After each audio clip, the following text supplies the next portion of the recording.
2019ರಿಂದ ಭಾರತದಾದ್ಯಂತ ಒಟ್ಟು 264 ಸಮುದಾಯ ರೇಡಿಯೋ ಕೇಂದ್ರಗಳನ್ನು ಸ್ಥಾಪಿಸಲಾಗಿದೆ ಎಂದು ಕೇಂದ್ರ ವಾರ್ತಾ ಮತ್ತು ಪ್ರಸಾರ ಖಾತೆ ರಾಜ್ಯ ಸಚಿವ ಡಾ ಎಲ್ ಮುರುಗನ್ ಹೇಳಿದ್ದಾರೆ. ಲೋಕಸಭೆಯಲ್ಲಿ ಅವರು ಅಸ್ತಿತ್ವದಲ್ಲಿರುವ ಸಮುದಾಯ ರೇಡಿಯೋ ಕೇಂದ್ರಗಳನ್ನು ಮತ್ತಷ್ಟು ಬಲಪಡಿಸಲು ಹಾಗೂ ಮೇಲ್ದರ್ಜೆಗೇರಿಸಲು 2020-21ನೇ ಆರ್ಥಿಕ ವರ್ಷದಿಂದ ಇಲ್ಲಿಯವರೆಗೆ 26 ಕೇಂದ್ರಗಳಿಗೆ ಹಣಕಾಸಿನ ನೆರವು ನೀಡಲಾಗಿದೆ. 2019ರ ನಂತರ 6 ದೂರದರ್ಶನ ವಾಹಿನಿಗಳನ್ನು ಸ್ಥಾಪಿಸಲಾಗಿದೆ ಹಾಗೂ ಅಸ್ತಿತ್ವದಲ್ಲಿರುವ 17 ದೂರದರ್ಶನ ವಾಹಿನಿಗಳನ್ನು ಮೇಲ್ದರ್ಜೆಗೇರಿಸಲಾಗಿದೆ ಎಂದು ಮಾಹಿತಿ ನೀಡಿದರು.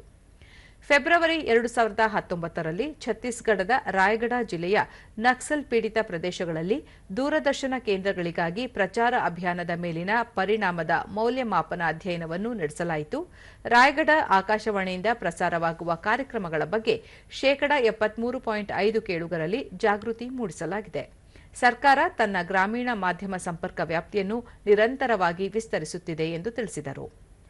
ಡಿಡಿ ಫ್ರೀ ಡಿಶ್ ಸೇವೆಯು 2019ರಲ್ಲಿದ್ದ 104 ವಾಹಿನಿಗಳಿಂದ ಪ್ರಸ್ತುತ 510 ವಾಹಿನಿಗಳಿಗೆ ಗಮನಾರ್ಹವಾಗಿ ಬೆಳೆದಿದೆ.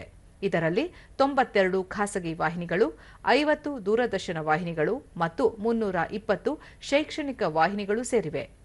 ಎಫ್ಎಂ ಗೋಲ್ಡ್, ರೈನ್ಬೋ ಮತ್ತು ವಿವಿಧ ಭಾರತಿ ಸೇರಿದಂತೆ 48 ಆಕಾಶವಾಣಿ ರೇಡಿಯೋ ವಾಹಿನಿಗಳು ಡಿಟಿಎಚ್ ಪ್ಲಾಟ್ಫಾರ್ಮ್ನಲ್ಲಿ ಲಭ್ಯವಿದೆ ಎಂದರು.